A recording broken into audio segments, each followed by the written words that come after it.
Hey guys, what's cracking? Godsman here, coming at you with another set of custom cards. Yep, the custom card season is nearing its end, so this video is going to be chopping out a bit. We might have another one coming. We're hoping to get through a lot here today because we've got a lot of cool cards to go through. People really getting creative with these ones, so I'm real hyped to get through these with my good friend, my wife, my husband, my co-host, Assault Rider 555. How are we doing today?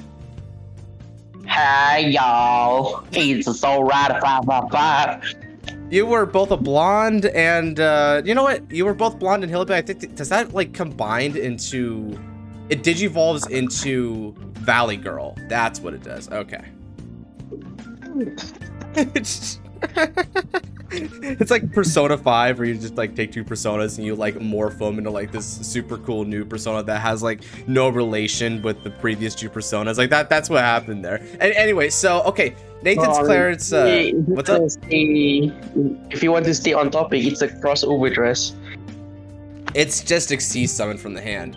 That's what it is. Isn't that always been the thing with overdress? Well, prior it was like a Zodiac Xyz summon where you just used one Xyz material. Now it's just like straight up plain Jane, good old classic Xyz summoning. You take two, you got your material, and you go bada bing bada boom. You know, Jimmy's gonna have to take your knees with that guard restricted extra 10k. Okay, anyway, that's a different topic. So let's start with Nathan's Clarence Hearns. So this guy, pretty good guy. He definitely throws down like custom cards that are pretty good quality. I like his ideas, so I'm happy to see that he posted some more. So this time around, we're looking at Pale Moon, which not surprising since he, you know, has it as his tag there. So we start with Hollowed Beastmaster Bethel. This is a stride. Now, here's what Bethel does. The first one is a Magia. This is very important. It's got the Magia keyword. Auto on Van. At the end of the battle, this unit attack costs discard a card from your hand and flip up a card from your G zone. Choose two cards from your soul. Call them to rear circle, and they get 10k for each of your empty rear circle until end of turn. At the end of your turn, put the cards called this effect into your soul, as per Magia. Now, the second skill is an Act on Van. Once per turn, you counterblast one, and until end of turn, it gets this skill, which is Auto on Van. When your opponent's Guardian is placed on Guardian Circle from hand, choose a card from hand or rear circle the same grade as that Guardian and put it in your soul, and your opponent puts that card into their soul. Ooh, that's interesting. That's spicy. That's cool. That is spicy. I really like that. That's like, it's a cool effect, but what's really like nice is that this is so clearly a Pale Moon card. Like everything about this just screams Pale Moon. It's got the Magia effect. It puts cards from the opponent into their soul in a very inconvenient way. A la, what was the name of that one card? It's the Hari PG that essentially sucks up one of the opponent's cards in the soul when it guards. It's not Happiness Collector, that's the starter. Lovely Companion, that was the name of it. Lovely Companion. It feels kind of like a Lovely Companion, but it's an offensive version because you're sucking up their thing. And I also dig the fact that this is like kind of reasonable, right? Because you're pitching a card from hand to call two cards that'll like go back at the end of the turn. So it is effectively a -1, but you are getting some attacks that are kind of beefy and they're kind of nice. You know, I do dig this as like a mid-roll stride if you're just trying to like pressure the opponent kind of early. So it has a place. It's really good and flavorful, and I think it's properly balanced. So oh my god, Bethel's really cool. It's nuts. I like this a lot. This is so cool, dude. Like, it's like, hey, that's a nice guard. Nope. Nope. It is like, what do you call it? There are like ways to play around it, like intercepts and G Guardians and such, but like you're not gonna be able to do that all the time. Right. One of my favorite things about this effect too is in Pale Moon, at least with the variants I play like Hari, there's a card named like Cat in High Boots or something like that. Cat Knight in High Boots, I think his name is. And that's a grade 0 that you principally use. So even if they're guarding with like triggers from the hand, you can suck up that grade 0 in order to have them suck up that card. So even grade 0s aren't an inconvenience to like get rid of. Yeah, it's Cat Knight in high boots. There we go. Yeah, that was the name. So, dude, this card we're starting off with the banger, bro. Good job to you, mate. So now we've got Jester Demonic. Wait, what's up? That feels decent balance. Yeah, it's good, right? You know, it doesn't need too many restrictions because it's not like some super devastating effect, but it's a neat mid roll. So Jester Demonic Beast. Before we move on, I just gotta say, man, kind of fortunate it doesn't do anything to G Guardians though. How will my Starry Pop Dragons ever be of use? When they try to be funny and garb with Volcagoat. No, but like I'm just saying, I've seen it before. It is a reported event. They're really cheeky, bro. They really try to do it like how they do freaking Skull Dragon, bro. They're just like, yep, Garb of Bulk, now it's in the drop zone smile. And I'm like, no, it's not. Try again. Then again, it wouldn't be that bad because if they're presumably doing it for like Alter Ego Messiah, Alter Ego will just Soul Blast out the card and then lock it from grave. So it's not that bad for him, by the way. Any other like thoughts before we move on? I'm gonna minus 20k that vocal code. Yeah, I don't want to hear that out of your mouth again. I did not like that clause of that card. We're not going to argue about it here, though. We are not. What attack, God! Stop being a pussy. Shut up. You're the one who's all like, Billy, don't point so breaking collection standards. Oh my God, you have not understand the pain, all right? It was like going up against Anchor Blader, but has a more social, stable life. Yeah, Anchor Blader is another thing you did, which I didn't like. Okay, so finally, let's move on to his other cards. So, Jester Demonic Beast Hollowed Pegasus. It's a G Guardian.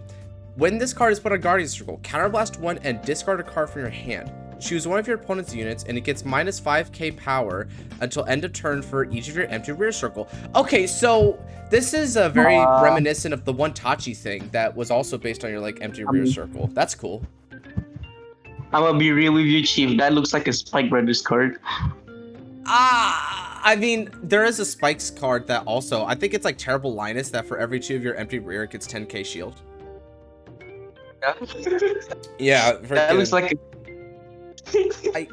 I like this one though, because the thing is that you're playing Excel Clan and you're second ball your cards with Magia, so it's not uncommon for you to have like 6+ empty rear circle straight up. So that's like minus 30k. That's cool. And it is, here's the thing. This is CB1 and discard, which is like, ooh, yikes. But the minus 5k is till the end of the turn. So if they're trying to bring it up again, if dear old Volcagoat here is trying to swing at you, that's a pretty good like thing. And what if they're like restanders, right? Like what if they have restanding columns and then you just minus it a bunch and it will be invalid for the rest of the turn? So I understand what he did with this. I think Hollow Pegasus is pretty cool. It's a good utility. I don't think you run more than one, but you probably don't need to run more than one.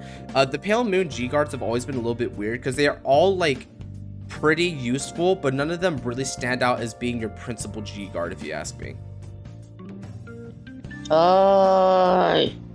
know, it'd be cool if they get a perfect guard G guard. Did they get that? Actually, no, they're one of the ones that didn't get that, unfortunately. Maybe next time they'll get that. And it's not like they have a lot of like ways to just easily PG either. They're not one of those kind of clans. Like they have a really strong main deck PG that's like a grade 1, but it's still not something they have consistent access to. They were like a protect clan. I think I'd understand more, but yeah, they're still missing that. And you know, if you get enough exo circles, you can like, you know, you can get a rear guard that's been powered by an over trigger down enough. I don't think that's how that works. Now, if it was like divide by 5,000 for each of your empty rear circle, maybe we could get somewhere. But it's minus, not divide. Divide. Build divide. Oh, name drop another game. Oh, let's see. Okay, so Shadow Beast Tamer Amelia, which for some reason I thought it was like I thought like, wait, is this Silverthorn? I'm like, no. Amelia is something totally different. It's a Beast Tamer. Yeah. So cool. Let's go over it. 9k power, grade 2 intercept, yada yada, all the good stuff. Check out these effects. First one is auto. When placed on van or rear, look at the top 2 cards of your deck. Choose a card from among them, put it in your soul, and put the rest on the bottom of your deck. If you have 6 or more cards in your soul, you may have this unit get 10,000 power instead until end of turn. That's interesting. Second skill is a magia. So auto on rear. At the end of the battle, this unit attack, if it is on an additional rear circle, counterblast 1, put this card and one of your other rear guards into your soul. Choose a grade 2 or greater card not named Amelia from your hand or soul, call it to an additional rear circle, and it gets power plus 5k to the turn. At the end of that turn, put that card called by this effect into your soul. Interesting. That's pretty cool. That's pretty cool. I don't know why it has Magia though. I can get why it has Magia because there are cards in like a deck in premium that have Magia type synergy where they interact with Magia cards. It's not that I don't understand that. It's just like if premium were to get any like sort of new cards that's not a G zone unit, it have to be from like V premium, right? So that's why I don't really understand why the Magia effect is there. I guess it's not realistic when you put it that way, but who knows? Like maybe there's some fan fiction land set where they do more than just a new stride and new G guard for like a premium collection. They actually give you more stuff, a la like how Clan Collection does it. If they did that, then yeah, this thing right here could be a possibility. I like what they do with this. This one actually sort of solidifies my opinion I didn't bring up before, but I want to bring up now. This effect where it interferes with the Guardian Circle thing reminds me of the new Genesis stride, right?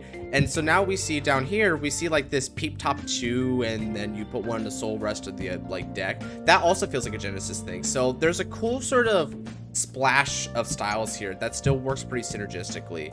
I like the fact that Pale Moon has this card being a self-contained multi-attack that isn't like Alice or some crap. Pretty good stuff here. You got any other opinions on this one? Maybe like the only thing I would change is making it like instead of choosing a card not named Shadow Beast Tamer Amelia, it would just straight up says it would just not straight up choose a grade 2. Oh, maybe. I mean, there is a Nightmare Doll card that says choose like non-grade 2s or stuff like that. So I could see where you could grade restrict it a particular way, because if you do like restrict it from grade 2, then you're also removing access to Flying Periton, which may be a good balancing call, since Periton will be able to call another card when it's like placed on the field. But then again, it's in the column, and this is calling specifically to additional rare, so you couldn't really abuse Periton that way. But you know, stuff like that is still up for consideration. So okay, maybe. But yeah, this is like a really like amazing card. Yeah, I dig it. That's also generic, mind you. Very generic. Most decks could run this thing, to be honest. Hell, and of course, being a Beast Tamer, this would be pretty cool to work with Dialopse, you know, in the Blue Moon where that like becomes a thing. So, Enticing Assistant, grade 1 with the standard stats. Auto, when it's placed on van or rear from hand, specifically from hand, that's a good balance. Put a card from hand in your soul. Look at the top 5 cards of your deck, choose a card from among them, put in your hand, and shuffle your deck. Wow, that is surprisingly generic. That's pretty cool. Well, that's what? Whoa, hold on, what? Why? Choose a card. Ooh. Yeah, but why does it put into hand? Like, I would expect a soul at least, but like that is a huge red flag. Ooh. Okay. Let's not judge it quite yet. Let's look at the second effect first. So, Magia, auto. When placed on RC from your soul specifically, put a card from your hand into soul. Call a grade 2 or greater card from your soul to rear circle in the same column as this unit. At the end of that turn, put the card called with this effect into your soul. If you have a grade 4 on your van circle or rear circle, you may activate this ability without paying its cost. Okay, so this is where things get a little bit more crazy. I think Enticing Assistant might reach a little bit too high there, but no. That's might have to like fucking break your legs there, LeBron. Jimmy might have to take your knees. So here's the thing, right? I get that this is balanced from the whole being in hand thing, and it's technically a break even because you're just putting a card from hand anyway to like take something from the top 5. But I don't know. I feel like that's a little bit rough. Like whatever. Like the main issue I have with this is that it takes anything searches for like anything, it's a blank search, and it goes into hand. That is so strange. That it goes that way. Like if it was put into soul, like fine, I understand. But this is a blank search for anything. That is so strange. Wow. You know, it'd be kind of cool if instead, when it was placed on Van or Rear from hand, you peep top 5, you take a card from among them, place it in your soul, and then you could pay a cost like a counterblast to add the card to hand instead. Ooh, okay, okay. Ooh, that's nice. Wow. Yeah, that'd be a more like interesting and I'm not gonna say balanced, but it would be a more logical progression to the effect there if you did it like that. But the idea is here. I get what he was trying to go for. It's just that it's a little too crazy for my taste, and that's just by the first effect. Right. The second effect is a little bit wild, because sure, okay. You could say it's sort of a neg one, but when the moment you have a grade 4 Van on your rear or like Van circle, you don't pay the cost. So it is just straight up a +1 that will go back and make it a break even. But then let's keep in mind that you could be calling certain stuff. Like one of the things that I imagine could happen is if you're doing crap like purple trapezes. Ooh. Ooh. Yeah, again, this is very Parry-chin mindful. This won't combo with Parry-chin very hard. Not unless, of course, you intend to call over it with something that Parry-chin's going to get, but I don't think that's going to be the case. So, yeah, I think at least Parry-chin is safe with this card. Oh man, I just love it when my starry pops have some use. Yeah, no kidding. You could just instead just call a Starry Pop into the same column. Now, here's the thing. Starry Pop needs to be on the stage. And this calling the same column means it just won't be able to call it to the stage. So I'll be real with you. Just all these effects right here. This dude is at least being really mindful of how a premium Hari deck would do its plays. He seems to really understand how it could have potentially abused these cards had he worded them differently. Gotta give him credit for that one. So yeah, enticing assistance a little bit overboard, but I still think it has the spirit. I appreciate like the awareness on the Hari abuse, but at the same time, it seems a bit too over the board. Just a little bit. It's a little free, I will admit. It's a little free, and plus like this multi-attack is cool, but I feel I kind of multi-attack. It's more like it makes the attack you would have gotten anyway to be stronger because now it's providing it as a booster, which I get the idea of, but I feel like you could have had this be a different utility effect, like more of a resource type effect, and just leave the multi-attack to Amelia because Amelia was already doing it like just peachy. Yeah. Although like, you know, overall like it started off like really good. That like first unit was amazing. It was like Bethel. Really French kiss. Yeah, and it slowly went downhill, like so, like slowly, like not a whole lot, but yeah, good job on the first cards. The concept of these cards are fine. You just need to work more on like maybe the conditions or skills, or maybe just the payoff in general. Yeah, I think he's like 3.5 out of 4 in terms of these cards. Enticing Assistance, not quite there, but I think Amelia, Pegasus, and Bethel all get passing grades. Like, maybe you could say a couple things are tweaked, but they're really nice. So, man, Nathan Clarence did good stuff here. Really, really good job, mate. Hell yeah. Okay, so now we've got Cassiopeia Plays. He's got some stuff for us. He clearly is a Dragon Empire fan, not just by the Narcomi thing, but the fact that he starts us off with the D-Series card for Dragon Empire. So, like, huge in support. Let's do this. Let's do it. Okay, so Duststorm Veritas, Akari. It's a grade 2, 5k shield, 10k power, the basic stats you would like to see from this kind of card. It's a rifle? LOL. Okay, so auto on rear, At the end of the battle, this unit attacked. If your Vanguard has Eugene in its card name, I see. He's very conscientious that there could be new Eugenes in the future. Choose one of your other units and put this card and the chosen unit into Soul. Choose one of your units from Soul that is not Akari. Call it to an open rear. Wow, that is very much a Pale Moon play without it feeling like, without it feeling intentional. Auto on rear, when a unit is placed in the same column as this unit during the main phase of your turn, you may stand this unit and it gets power plus 5k until end of turn. Okay, Whoa. That's trippy. So explain something to me here if you could, Assault Rider. Is there a reason why this would stand during the main phase? Eugene rests 2 rear guards to retire 1. Oh, I forgot about that effect. I don't keep up with Standard as much, so I totally forgot he had that kind of effect. That's pretty cool. Interesting. You're more hype on the Eugene kind of stuff, more knowledgeable, so I'll defer to you on this one. What would you think of Akari here? Dude, these are amazing. Like, usually these series tend to have like multi-attack that doesn't affect your drive checks. Like kind of like a triangle assault situation. They're totally trying to avoid that. And this stays true to that very well. Huh. Okay, that's cool. I do dig the fact that it feels like something Eugene could definitely use. Because, yeah, it feels like a pretty neat, like, multi-attack. And it's a multi-attack that makes sense. It falls in line with the soul cost shenanigan of Eugene.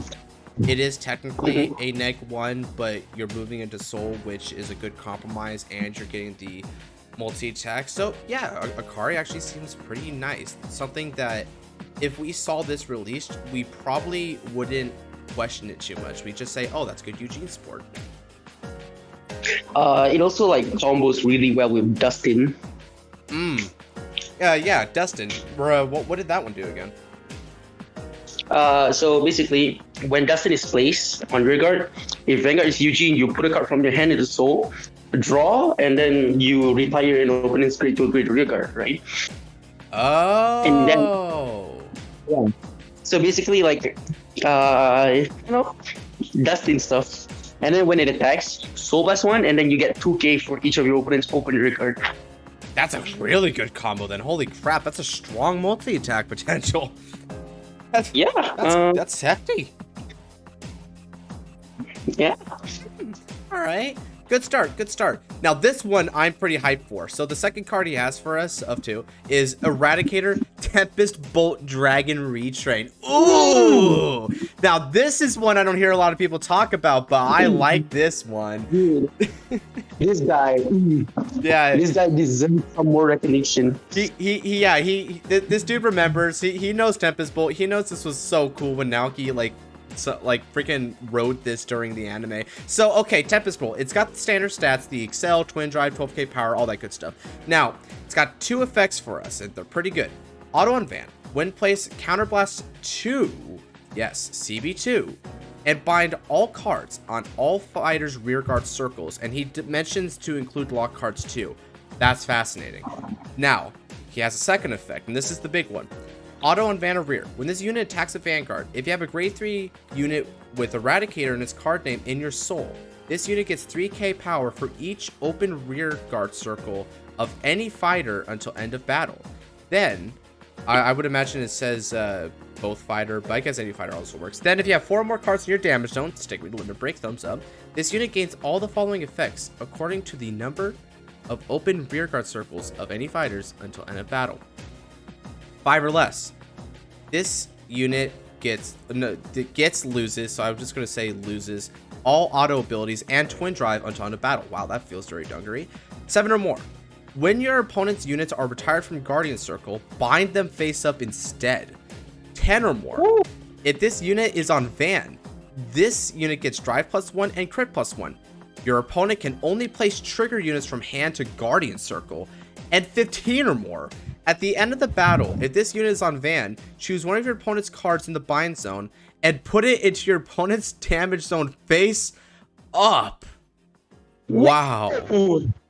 That is crazy. Holy shit. My God, you did him justice. That Holy is shit. cool, dude. Like this has a unique effect that feels somewhat faithful, and it has the buildup that's very much like Bladewing Ragey, but done right. This is like how you would do Bladewing Ragey, but for an Eradicator type thing. It's so cool. Stop, you're hitting me. Stop. Like, Stop. don't get me wrong, when Ragey gets more like dedicated support, it'll like definitely bump up a bit, but like, man, this is like just the kind of thing that you look at, you say, wow, this would be super fun to play a deck with, and you'd be right. Look at this thing. You know what's the most amazing thing about this card? What? It combos so well with Sweep Command. It does, because it's a rear guard. That's the thing. It can be a rear guard and do these kind of effects. Wait, well, what? it has Vanner Wait, rear. what? Wait, what? Yeah, its second effect is. No, Wait. I was just. Fuck.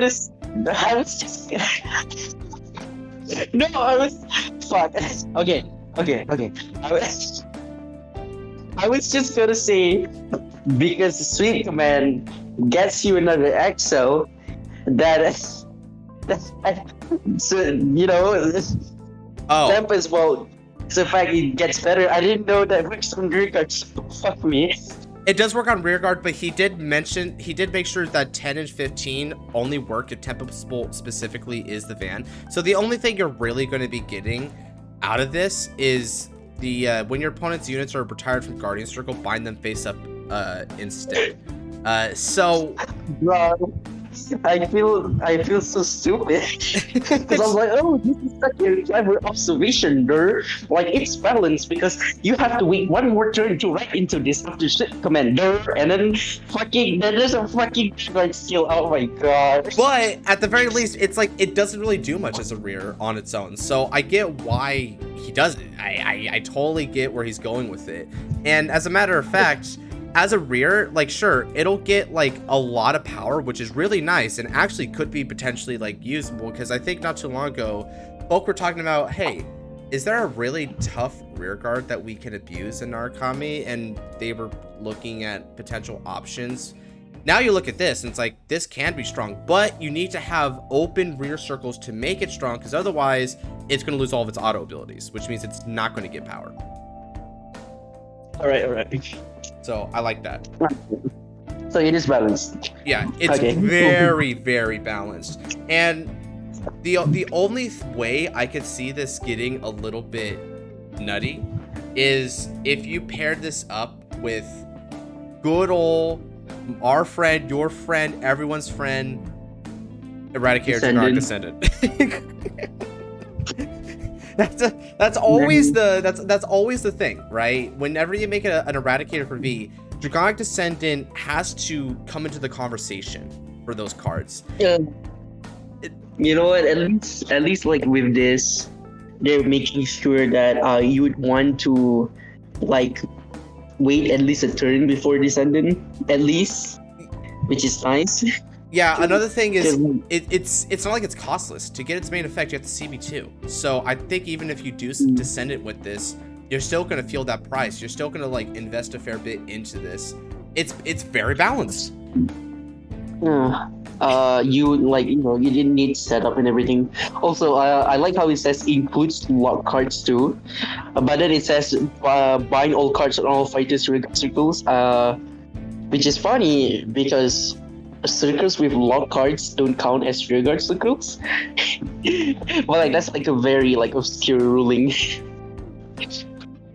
Yeah, I guess if you want to get around that ruling, bind all cards on all fighters' circles except the Vanguard circle. Yeah, that's true. Yeah, you could get around it that way, but very clearly he was trying to get around locks, and he did it more or less correctly by at least trying to say circles, not rear guards, circles. That's the key thing about getting around the locks, and I adore this because it doesn't just mean it has kind of a cool anti-link joker thing, and you know it also is just good against locks in general, but it makes sense since this is Naoki's super duper final boss card for the link joker arc. So the fact that it can fight against it is nice. You know what's funny? What? Like even though like Gauntlet Buster appears in like at least 2 more fights than Tempest Bolt, I think Tempest Bolt is so much more iconic than Gauntlet Buster. It's definitely debatable. I think your most iconic Eradicator could like go to a few different guys. Yeah. What's up? Well, it's not. I'm not really talking about the most iconic. I'm just talking about something that's more iconic than Gauntlet Buster. Like, if we just count fights, if it weren't for the Link Joker opening, you wouldn't even remember Gauntlet Buster existed. Yeah, Gauntlet Buster, only to my recollection, had 2 big fights to its name, which was against Shingo, and then later on he used it against Kai, which both of them were mollywops. He actually doesn't really succeed with Gauntlet Buster, despite Gauntlet Buster being ostensibly a good card. And then you look at Tempest Bolt, which he only had 1 game with Tempest Bolt as actually no, not 1 game, 2 games. He had 2 games with Tempest Bolt Dragon. But then later on we see a guy who I don't even remember his name, but in early G, he used Tempest Bolt Dragon anyway, and I'm like, oh, that's pretty nice to have a callback to that Eradicator. Wait, really? I thought he used Gauntlet Buster. No, you could even see in the, you know how they have like those halfway points in the show episode where they show the character in the card. You could actually see the character with the Tempest Bolt Dragon cards. Wait, that can't be right, because I'm pretty sure Gauntlet Buster has a G unit focused on him. Gauntlet Buster does have a G unit for him, but I don't think that was used with this character. This character used a different stride. I couldn't even remember what. The only thing I remembered about him was the Tempest Bolt. Wait, he didn't use Finish Blow? Finish Blow? Blow. He didn't use Finish Blow? No, I don't remember him doing it. I could be wrong about that, but I don't remember him doing it. As a matter of fact, I'm going to be like looking it up right now. Yep. All right. That is, yeah, that's pretty clearly Tempest Bolt. As a matter of fact, I'm going to try and get an image here up on the screen right now so everyone can see it. Yeah, that's Tempest Bolt. Yes, I'm definitely seeing it right now. Yeah, and not like a phantom of editing for later.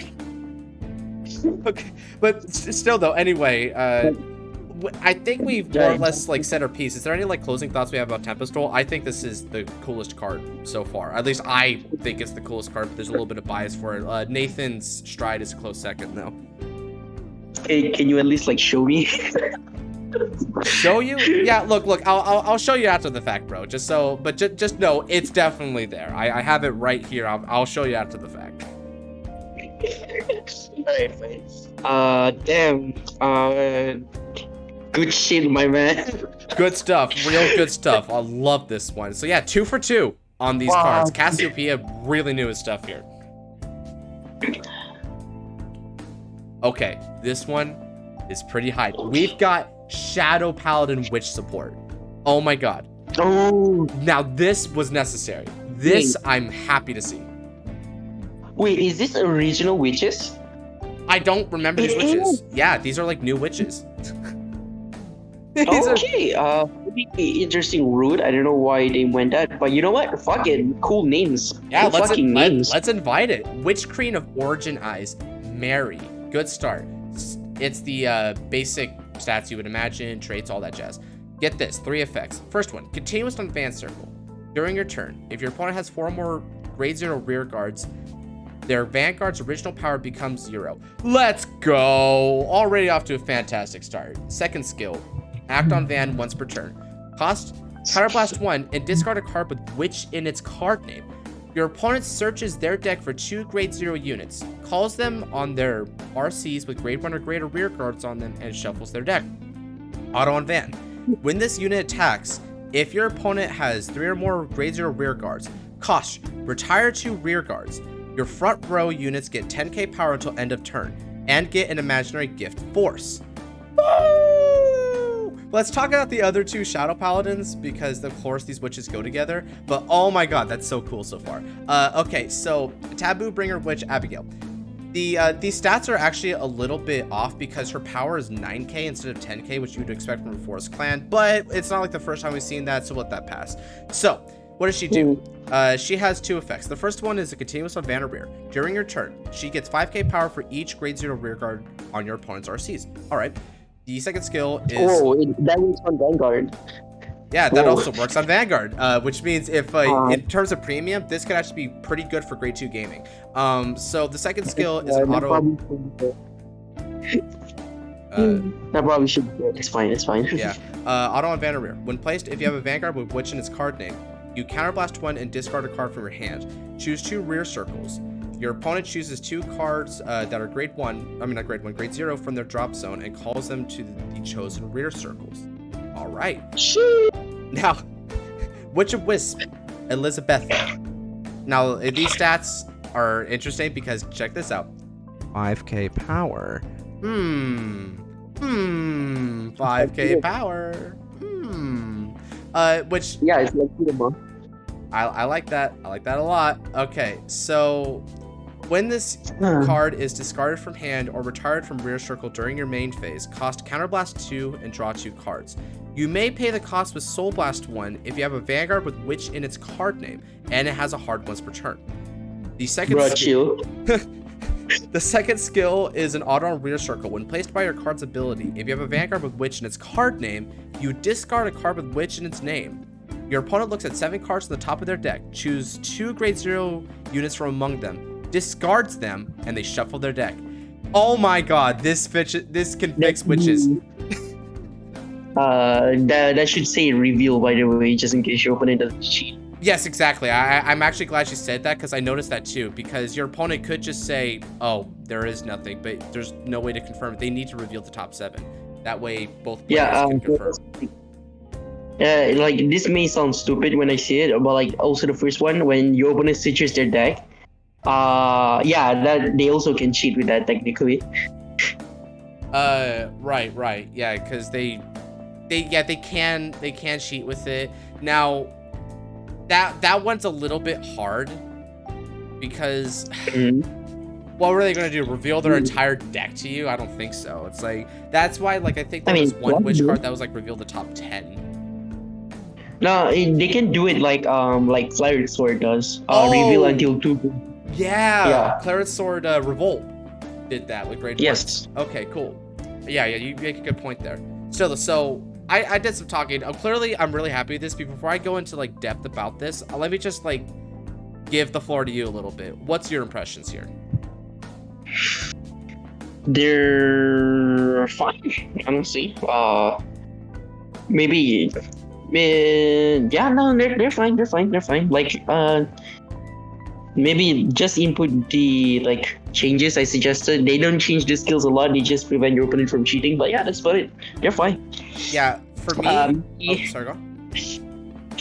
Maybe the great ones a bit too much. Like it should say reduced by 1 CB at least. I mean, you're not really like developing too much soul unless you go for things like delayout. The fact that it's a hard once per turn though, I think that might be. I think that's like okay.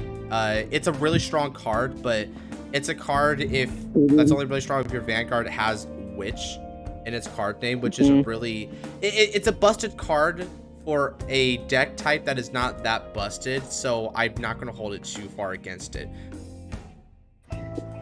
Right.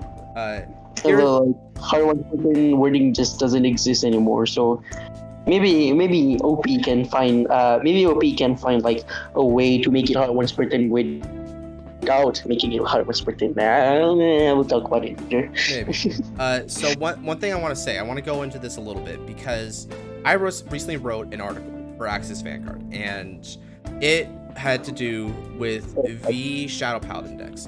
And one of the decks I covered was Witches in V. And I couldn't help but just express my disappointment with the state of V Witches. There was a lot of problems that plagued that deck.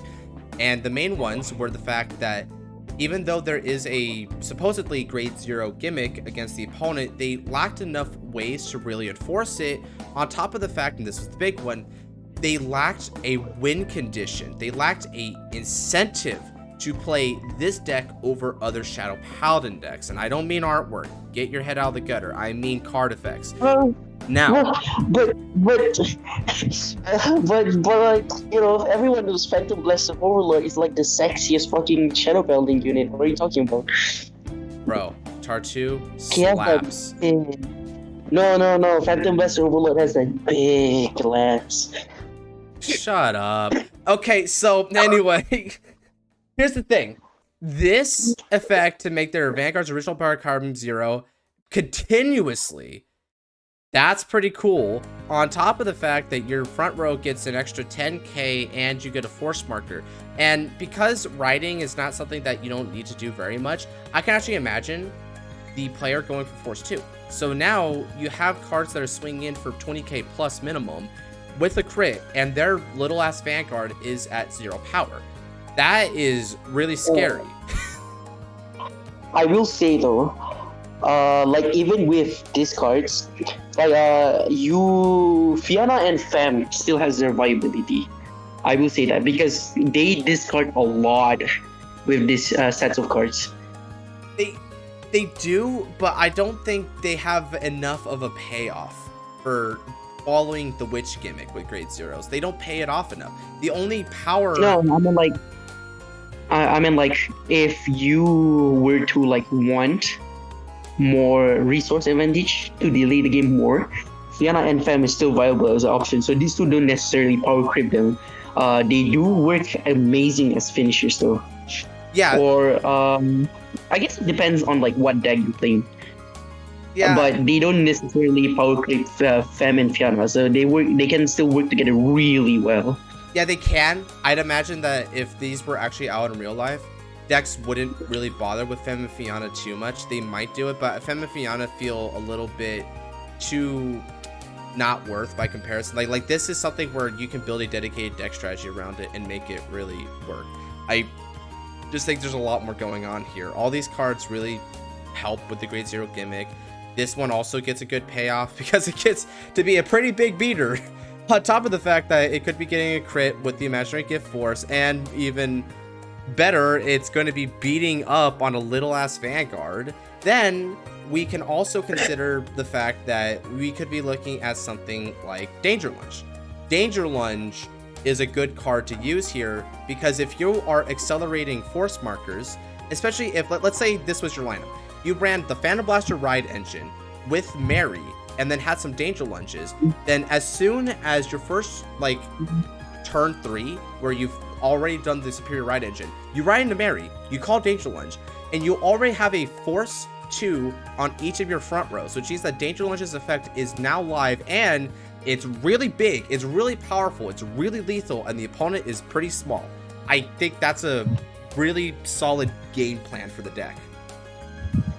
Mm-hmm. It falls in line with what Shadows would want to do as well. Plus, this effect is just so good. Yes, it is just straight up a CB and a neg 1, but oh man, it just sets up the grade 0 thing so well. It's cool. And just the fact that you're able to make your opponent like pitch 2 grade 0s from like their deck means that this also gives the grade 0 gimmick an extra interesting benefit of a anti-deck filter. You're filtering out your opponent's triggers, so their drive checks become less threatening, statistically speaking.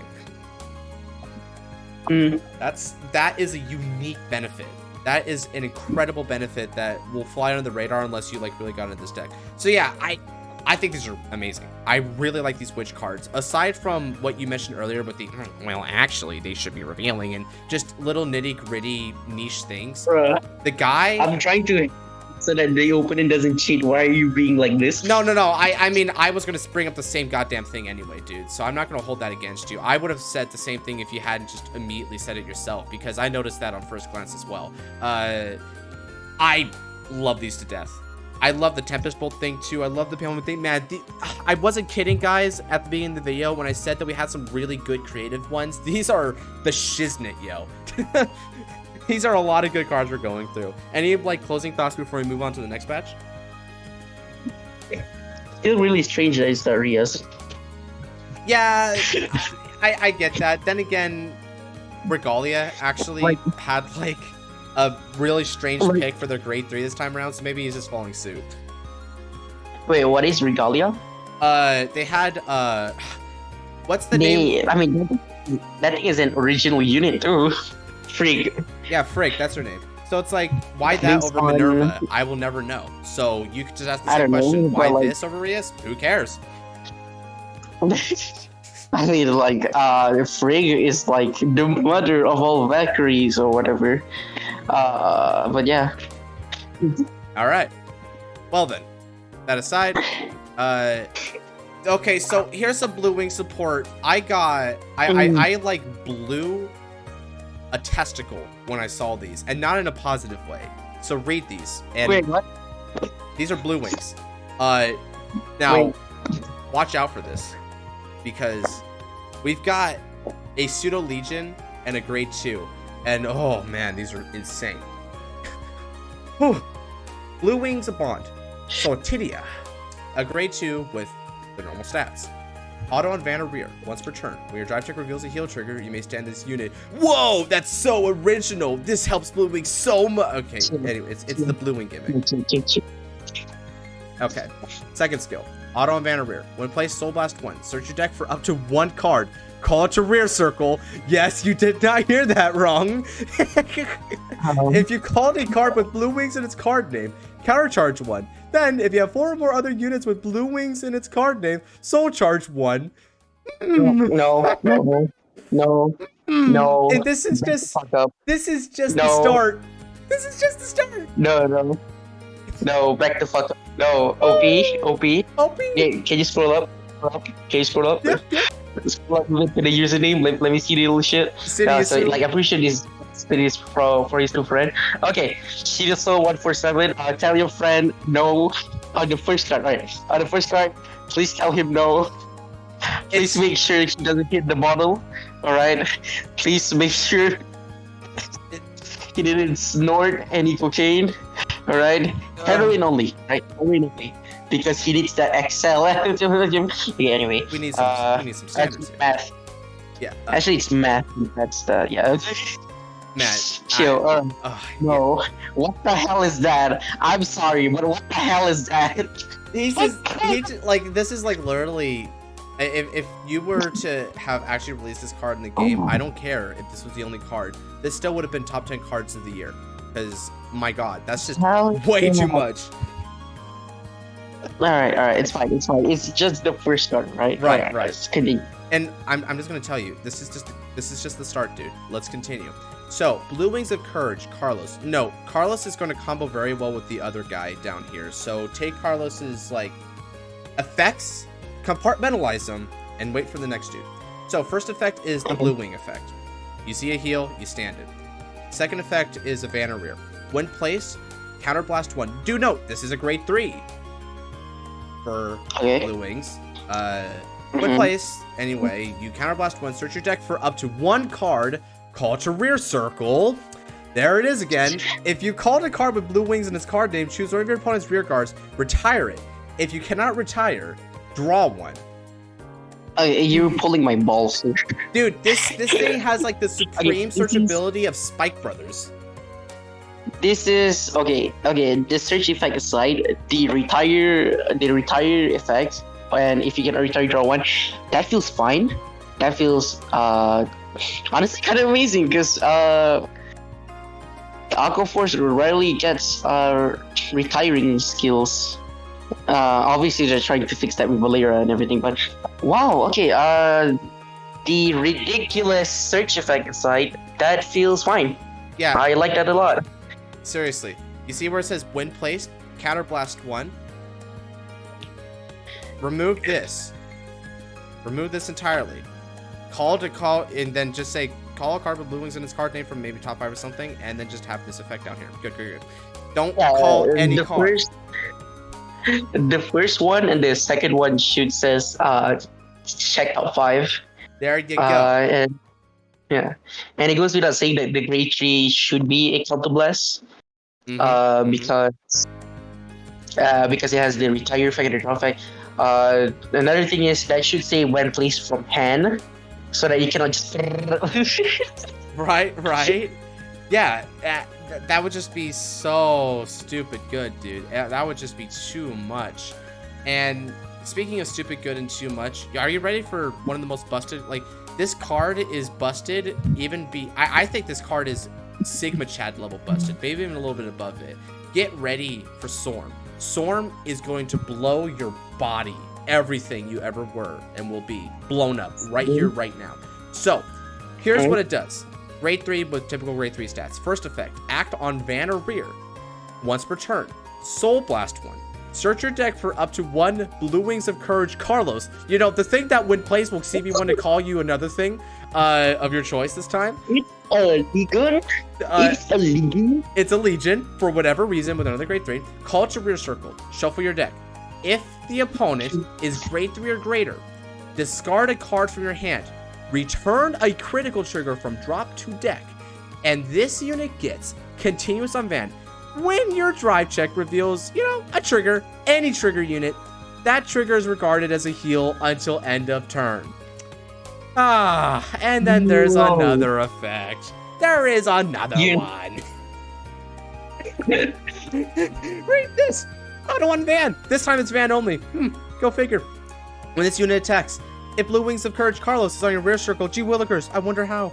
Counterblast 1 and perform all the following below according to the number of your other units of Blue Wings in their card names. 1 or more. This unit gets strike +1. Way easy. 3 or more. All your units with Blue Wings get 6k power and can attack from the back row.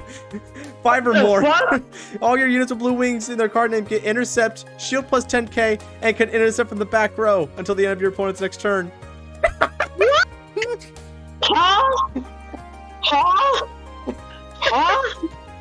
Wait. Welcome to the apocalypse. Blue Wings became tier 0 meta.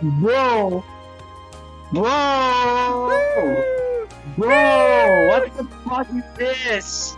I don't even. How do you even balance this? Oh, How do you even? What? Can you scroll up? Yeah, can you scroll down? Can you scroll down? Scroll down to what? Which one? Which part? I remember there was a reply that says that these are good and balanced or something. Wait. What? A reply? No. This isn't a reply. This is just stuff I posted next. He didn't get any reply. Oh my god, because I that's strange. I specifically remember there was one, whatever. Oh my god, I'm not even, you know, that would be too much emotions, there would be too much rage. I'm not gonna comment on this. That would be too much unfair. Not unfair, but like uncalm criticism. Got you. I'll just go over some of the basics. It won't take me very much to underline exactly all the problems that are wrong here. Okay. Everything went wrong here. Sidiso, I'm sorry. You're gonna get gutted a little bit, my friend. I get it. These are really, I do think you were going with some pretty cool stuff, but you didn't stop the brakes. As a matter of fact, you didn't even install brakes into your car.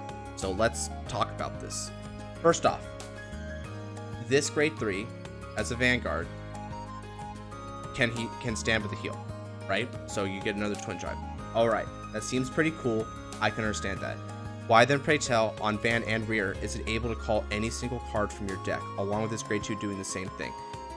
That's insane, because not only are you plussing 1 and then either negating the opponent 1 or plussing 1 again, but you're plussing for any card. And Aqua Force, my friend, is a piece-reliant deck. If it gets its pieces, it's really powerful.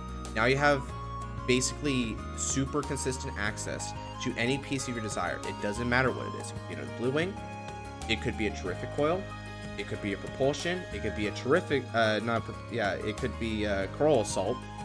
Now, Coral Assault being a big one, my friend. There's a lot of different stuff that you could do here, which is just super nutty, and you're getting it from the deck. Aqua Force should never have Paladin-esque calling ability. That's not how this works. Then you look at Storm, right? Your entire gimmick here is when you reveal a heal trigger, we stand this unit.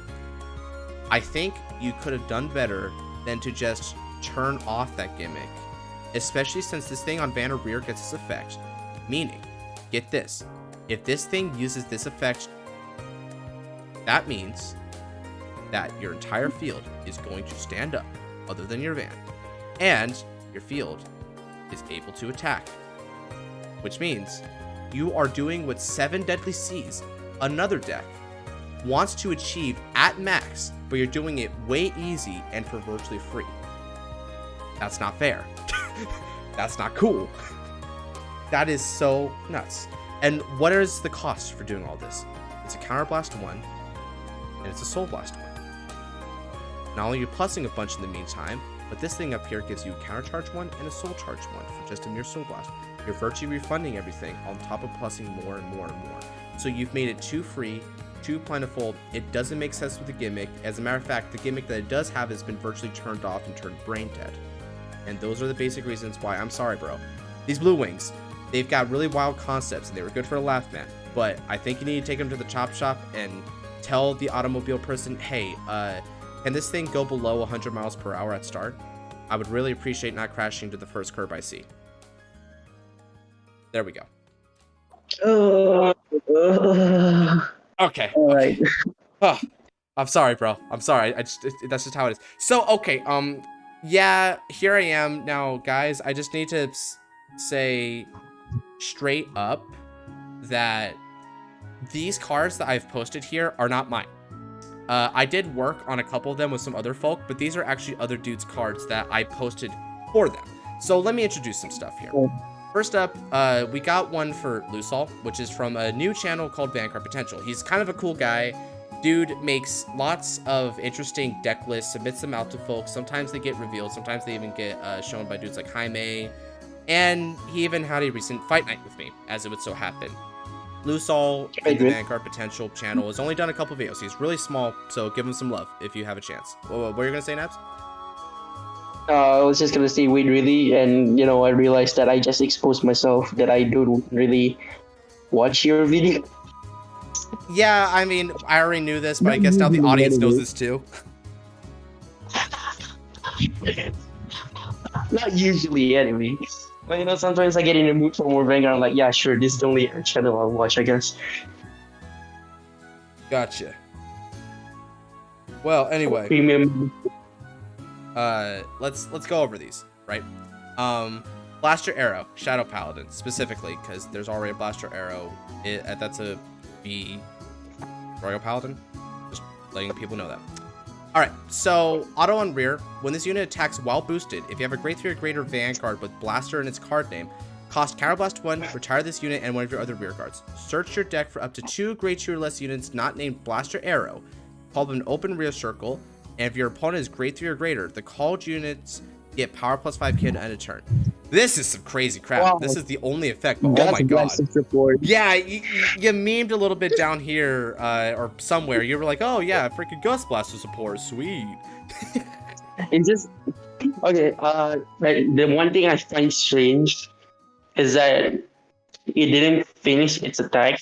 I'm just like, yo, sayonara. But like, I get it. It's the point of it is to fuel your grade 1. Right. And on top of that, this is Blasters we're talking about. Now, Blasters, they don't have an insane level multi-attack. This guy, Lusol here, he mainly focuses on premium, although he does use D-series cards in his premium Blasters. Blasters being his primary deck, the love of his life, the deck that he's all about. And in talking with him about this unit, he actually wanted this to be a level multi-attack that was on par with something like the G Maka, if not even greater, so that this would be able to get you more of an aggressive turn, since Blasters, they tend to fall in this pitfall where they have pretty good finishing power with their Vanguards, but they don't have a steady, forceful offense, like something you would see from Luard or Revengers. So he wanted to give that to the deck, because the deck was unfortunately a little bit held up by its more control-oriented focus. Kind of weird that it retires itself while it's attacking, though. Yeah, I mean, considering that you're getting 2 cards anyway, you're like just plussing 1 attack, and they're getting plus 5k, but it does say well boosted, so you are giving up a boost for this. So there's an interesting thing here. It should have just said retire another column and called yeah, like one like a Dagda thing, essentially. Dagda does something similar to that. Yeah. So still though, I think it's got a pretty good concept. I was a little freaked out by this card at first, but I've since lighten up on it. I think it's fine. I think I get what he's going for. And actually, this card here is going to be making the thumbnail of this video because he actually has an accompanying art for this card, which is, I know, pretty cool. So we're going to be seeing that lovely thing when we click onto this video. Okay, so next up, Ames, which you and I both know, and M Crafter, which is another dude from Axis, right? So these guys are both from Axis, so these Chads here actually collaborated to make some of these cards down here. Particularly, me and them worked on these new Batama cards. Mandora. Yep. And then down here, I'm not sure if Ames worked on it. I didn't. This might have been more or less just M Crafter, but there's some spike cards. So let's go over these. And yeah, these are gonna be pretty cool. So Shura Stealth Dragon Katuni Kongo. Vanna Rear, when placed, look at top 5 from the deck. Choose up to 1 card with Shura and its card name. Reveal it to the opponent, add it to your hand. And if it's on rear circle, choose a card from your hand and discard it. Then it has a rear only effect once per turn. When a card is moved from your opponent's hand to their drop zone, this unit gains 6k until end of turn. Now, wow, wait, that feels so Blood Collection. Like this is like the first searcher, blank searcher that the second effect is actually a simple effect like it should be. Wow, okay, whoa. That's kind of crazy to me. Yeah, it's like I said, like they aren't perfect, but I did collaborate with them on this. So we put together our 3 heads on these cards, and this is what we came with. So they're pretty cool. Now I know the grade 3 is over here, but I'm actually going to be doing the grade 2 next. So the grade 2 is Shura Stealth Dragon Darani Kongo. So as a grade 2, it has 2. This is the Legion player. What's up? No, I'm just saying this is the Legion player. More or less. So, Darani Kongo as a grade 2. When placed on Vanna Rear, counterblast 1 to draw a card. Then, if your Vanguard has Shura Stealth in its card name, it gets 10k until end of turn. Then, auto on rear circle. When your opponent reveals a card in their hand, all of your units in the front row gain 3k until end of your turn. During either player's turn, this effect is occurring. Aha. Now, here's where it gets interesting. Here's the Shura Stealth Dragon Madora Kongo. So Madora Kongo has 3 effects. The first one is a continuous. Its name is also Shura Stealth Dragon Kuchikiri Kongo. Alright.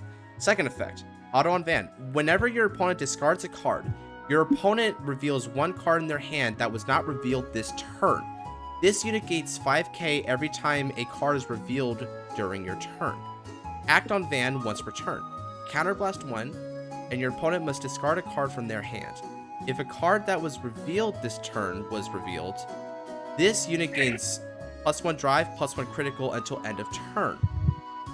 Interesting, right? Yeah. Yeah. So it's a little bit rough around the edges. We couldn't really quite come to a decisive idea on what the payoff should be, but the idea here is we were looking at new Batama cards, and we were thinking about how to remake this Legion in such a way that it feels like in line with the new Batama playstyle, but also felt different enough that you would run these over the other pre-existing B cards. And this was actually my idea, to go with a revealing cards from hand type idea. Because naturally, revealing cards from hand and revealing information is a cool thing. It's in line with New Batama being more of a skill-based deck where you're doing ninja tactics. It's cool. But then there's an extra factor. One of New Batama's main gimmicks is bouncing cards. We all know this. When you bounce a card to the opponent's hand, you then know that that card is in their hand. So this works really well with bounce effects. Okay. Yeah, and then not only is there this thinking like crit +1 and drive +1, but then with Darani Kongo, your front row is going to be getting 3k, and that just all told makes a pretty formidable offense. Now, I will say that these things getting buffs and, you know, crit, drive, and it may discard a card, it doesn't seem like the most formidable thing, but it's more about like the information war. Yeah, it's fine for the most part. Like I'm pretty sure like you saw how unoriginal my Mandora Congo is. Yeah, it's not the easiest thing in the world to like make a card for, especially since Nuba's is both diverse but also rather set in stone. I'm gonna be honest with you, Chief. This all seems cool, you know, Right? but I would have just committed to the original Bind playstyle. Oh, like the after image type bind playstyle? Yeah, like Bind and then have Darani put some in the drop zone. Yeah, I would just we could have done that too. We just wanted to be a little bit interesting with it, right? See if we could go in a new direction. Yeah, so no, it's basically just doing something in another wording, essentially. right, and I go back and forth on it, but I think I still feel a little bit proud of these just because they feel like they're interesting. You know, they take it from a different direction. So check this out. I will say though. Oh yeah, what's up? I will say though, what's with the inconsistent naming here? Like one says Shura, Yeah. one says Shura Stealth, but the actual archetype is called Shura Stealth Dragon. Yeah, and all these cards are called Shoulda Stealth. I don't know. I mean, the top one is the Shura.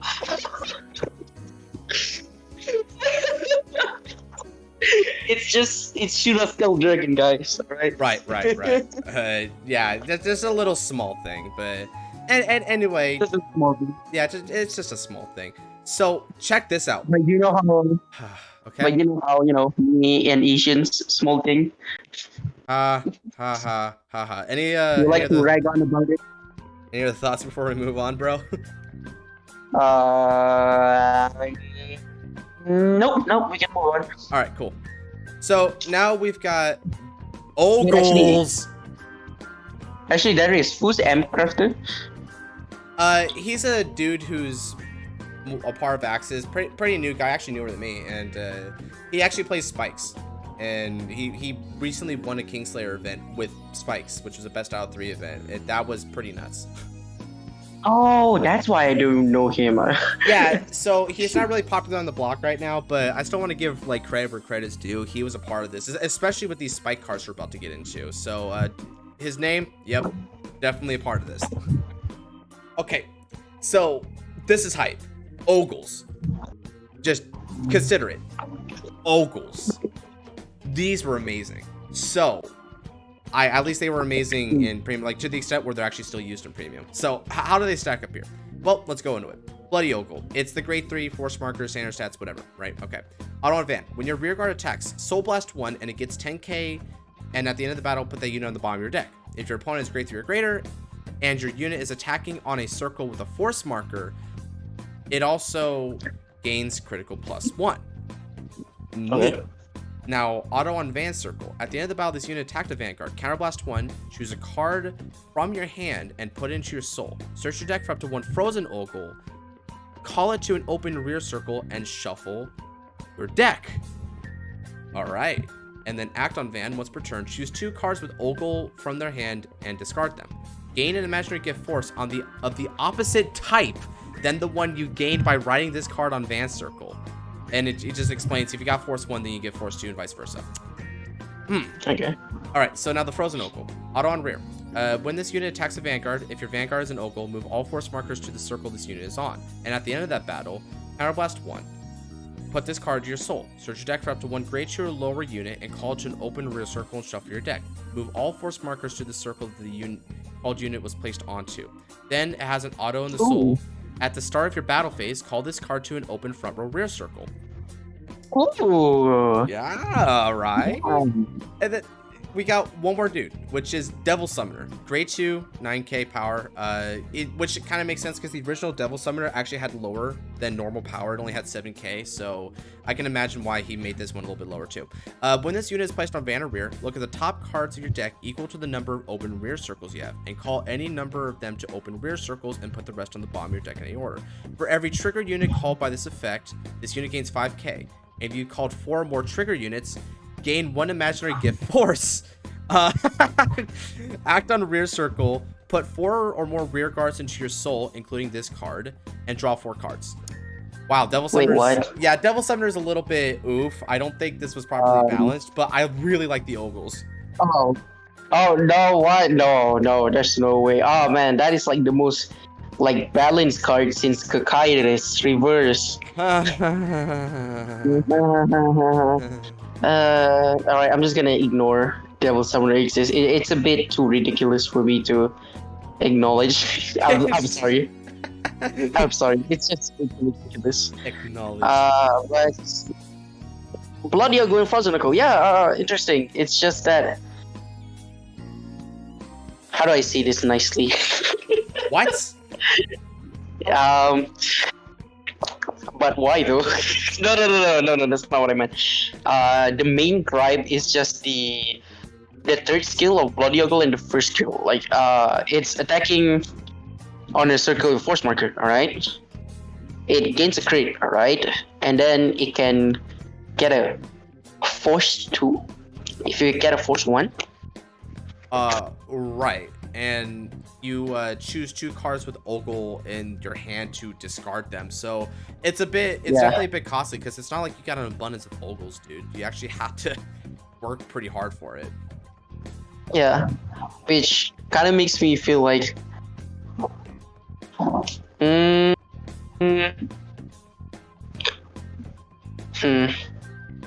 don't know what to say here actually. Kind of feels like it shouldn't be there in the first place, but at the same time it's so hard to get that you're probably not going to use it anyway. Right. It somewhat falls in line with the ride or die playstyle of Spikes, where you're just trying to go for the big offense. So I get the idea. Plus, a fair bit of your field presence and just offensive potential is coming from the combination of using Bloody Ogle to go for the Frozen Ogles, the Frozen Ogles being able to like get multi-attacks and come out from the soul as well. So they make up the beef of your offense, being the Legion pairs. So you can afford to try and facilitate that more, I feel. But it's definitely a present cost. It's the kind of one of the things about Spikes is it's not as though you're able to just add selected cards to the hand. They're very similar to Gold Paladin in that their plussing is predicated to the field rather than hand advantage.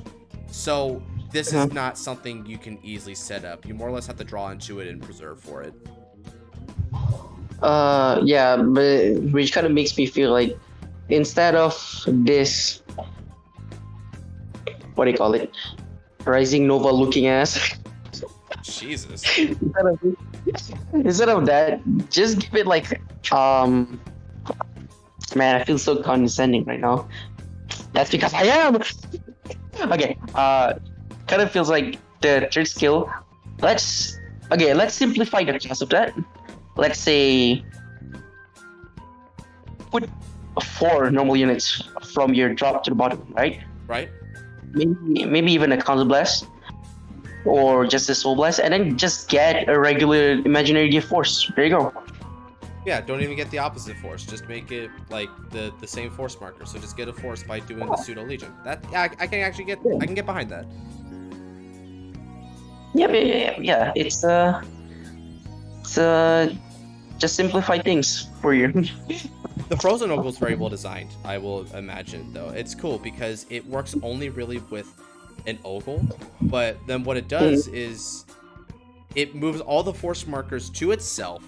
Then it has the counterblast one to move to the soul to like call something else, which is really nice because then at the start of your battle phase in the next turn, it's able to call itself to an open rear circle. So if that thing goes away for whatever reason, then you're really good to go. I dig it. Like it's a searchable. To me, this is the incentive. This is why you would want to play Ogles, because Frozen Ogle is just really good.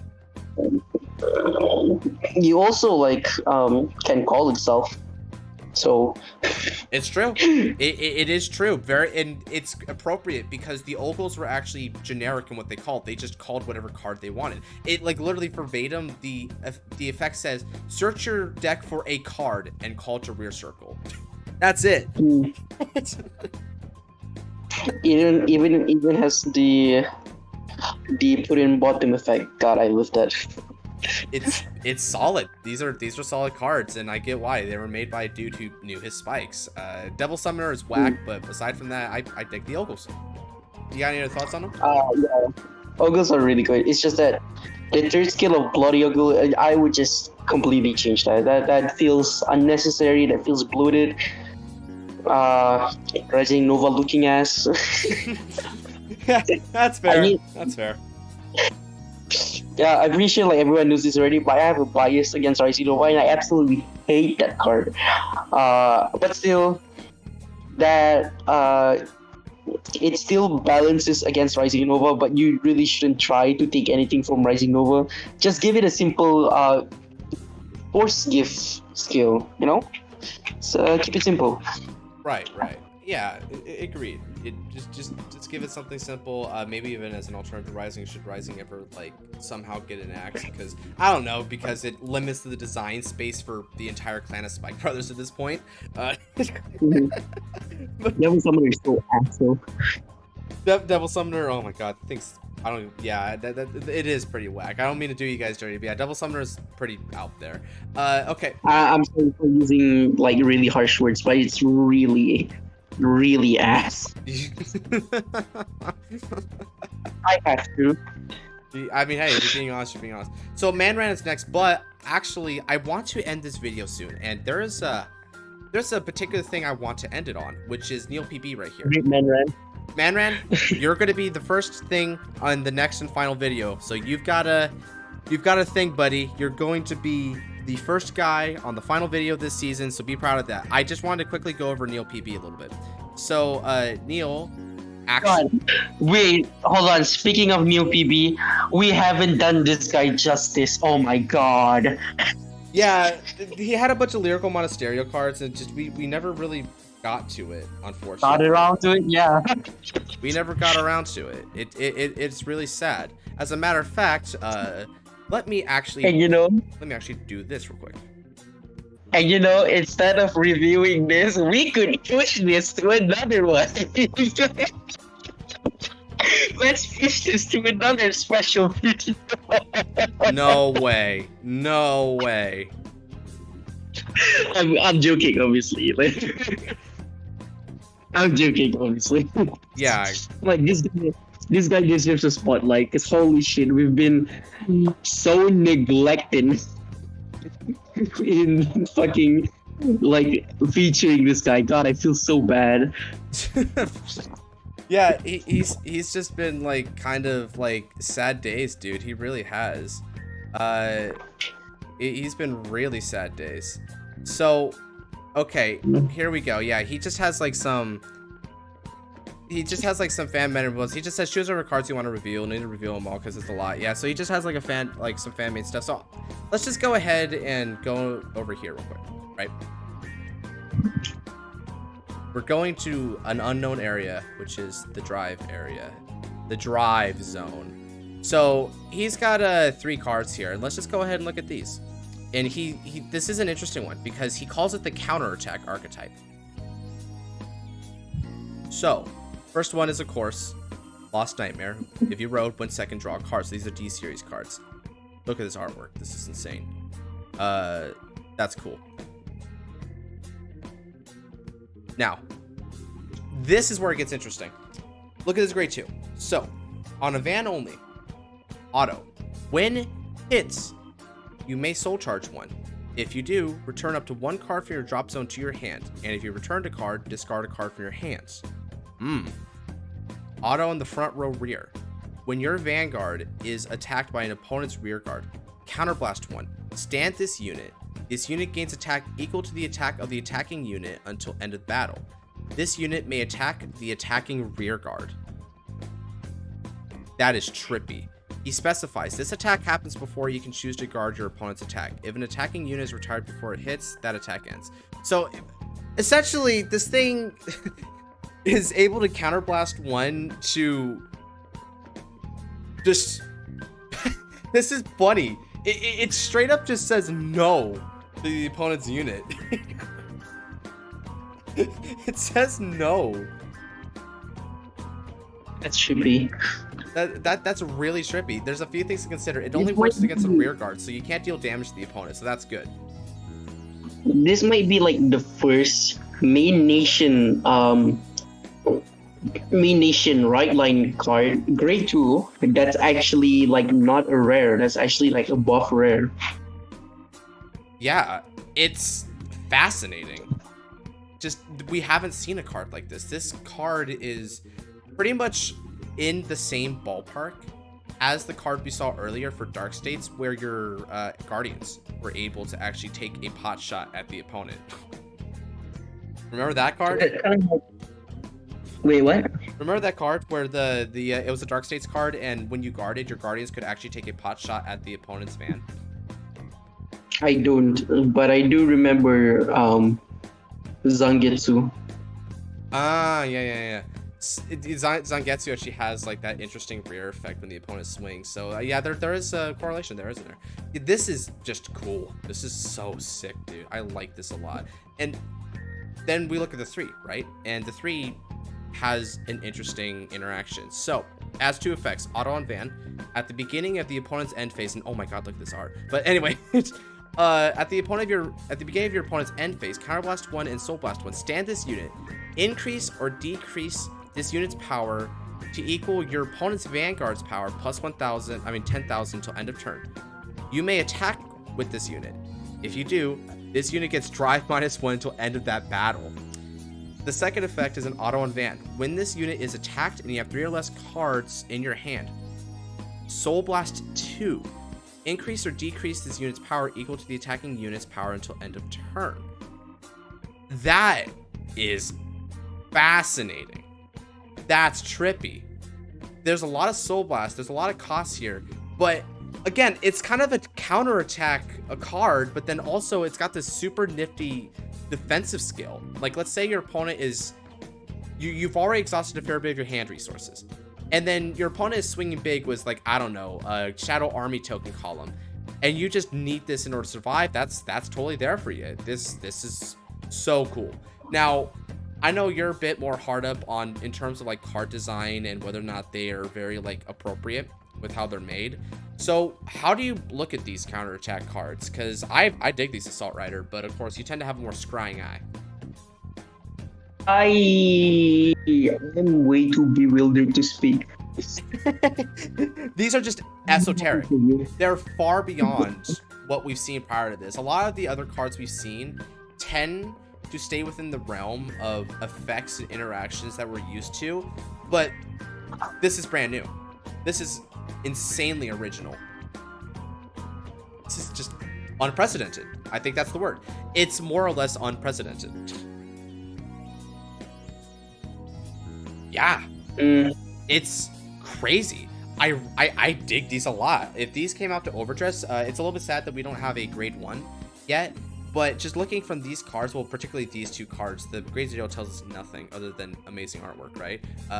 Just taking a look at these 2 cards is enough to tell us that, yeah, this deck gimmick is very counter aggressive. It has a defensive element to it, and your opponent, it has a nice gimmick that also is balanced. Not just balanced in terms of power, it's balanced in terms of resource costs, and it's balanced in offense and defense, just to use another sense of the word.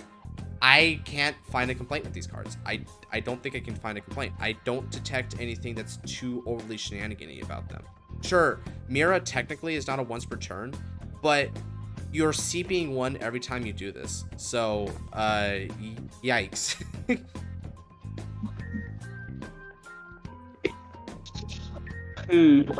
I'm just way too bewildered to speak. All right. I mean, fair enough.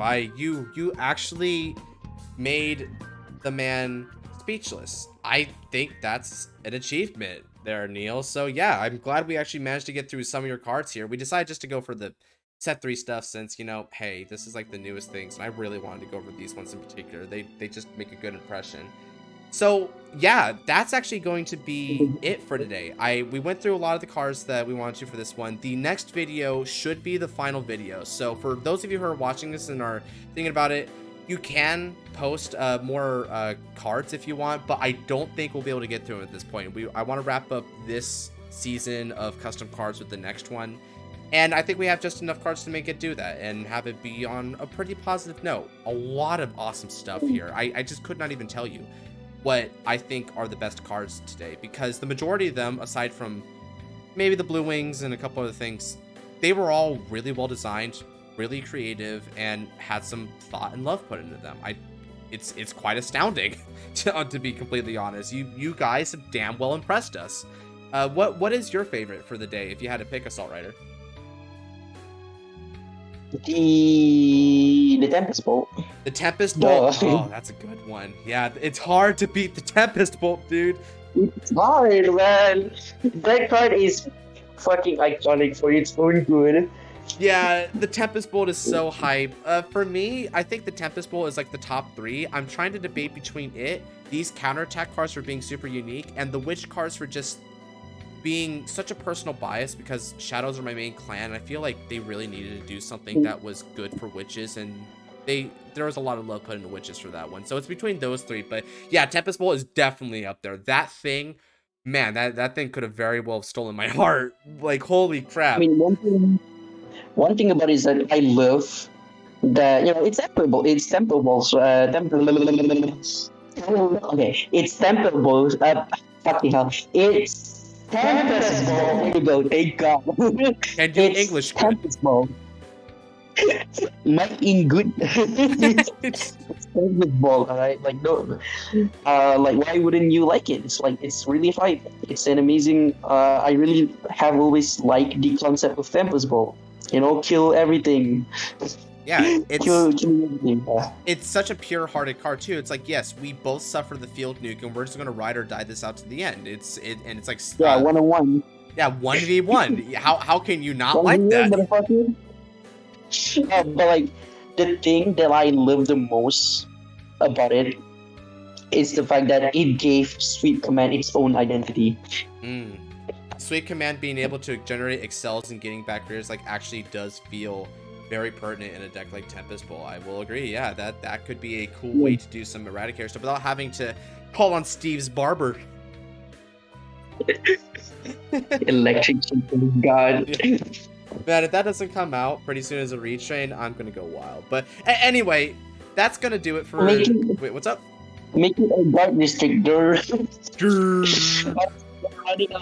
I'm pretty sure we're running out on ideas for Eradicator bosses. Yeah, and we're running out of Eradicator bosses, period. So that makes sense. No, we still have a lot to go through from the G era. I mean, okay, the G era, but man, the G era is gonna take such a long ass time. Ugh. Honestly, let's just pray that they don't ever decide to touch the subclans ever again in G. Yeah, we'll see what they do, man. We may pray, but hope only goes so far. And to quote my boy FourthFall, hope is a bad plan. Okay, so that's going to do it for today's video. If you did like this video and you'd like to see more content related to Vanguard, and who knows, maybe even Divide, then do give a subscribe down below. Give a notification bell. And if you have anything you liked, anything you disliked, comments, suggestions, criticisms, whatever you like, do comment. I check them out. Really, I do. I read all the comments. Honest to God. Hell, Assault Rider here, he reads them too. One of them. All of them. All of them. All of them. I swear to Jesus. All right. And with that said, take care.